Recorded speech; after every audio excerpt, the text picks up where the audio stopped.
आदरणीय प्रधानमंत्री श्री नरेंद्र मोदी जी के मार्गदर्शन में देश की नई संसद में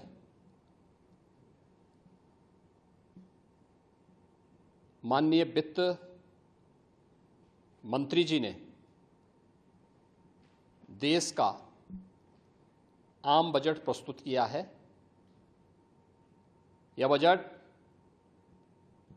सर्वस्पर्शी, सर्वसमावेशी, विकासोन्मुख 140 करोड़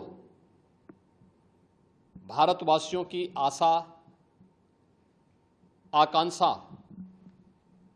और अमृत काल के संकल्पों को पूरा करने वाला सिद्ध होगा। आम बजट 2024-25 आत्मनिर्भर एवं विकसित भारत के निर्माण का एक आर्थिक दस्तावेज है। इस आम बजट में अंत्योदय की पावन भावना, विकास की असीम संभावना और नवोन्मेष की नवदृष्टि है। इस आम बजट में अन्नदाता किसानों की समृद्धि के लिए 1,52,000 करोड़ रुपए, कृषि और सहायक सेक्टर के लिए, महिला सशक्तिकरण के लिए 3 लाख करोड़ रुपए से अधिक का प्रावधान किया गया है।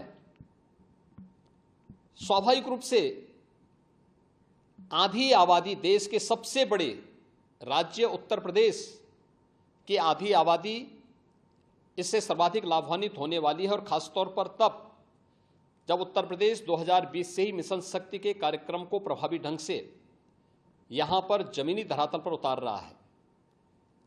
सर्वाधिक अन्नदाता किसान उत्तर प्रदेश के अंदर निवास कर रहा है। उन अन्नदाता किसानों की समृद्धि में आज संसद में प्रस्तुत आम बजट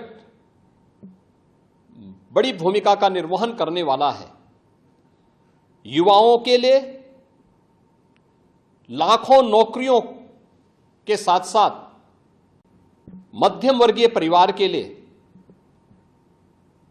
प्रत्यक्ष कर यानी इनकम टैक्स में जो नए टैक्स स्लैब की घोषणा हुई है, ये सभी अभिनंदनीय है, स्वागत योग्य है। इस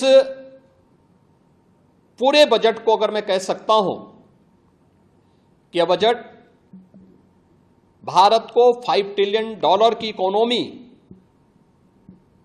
में बदलने के संकल्प के साथ ही दुनिया के ग्रोथ इंजन के रूप में भारत की भूमिका को और विकसित भारत की संकल्पना को साकार करने का एक आर्थिक दस्तावेज के रूप में यह देश की संसद में प्रस्तुत किया गया है। इस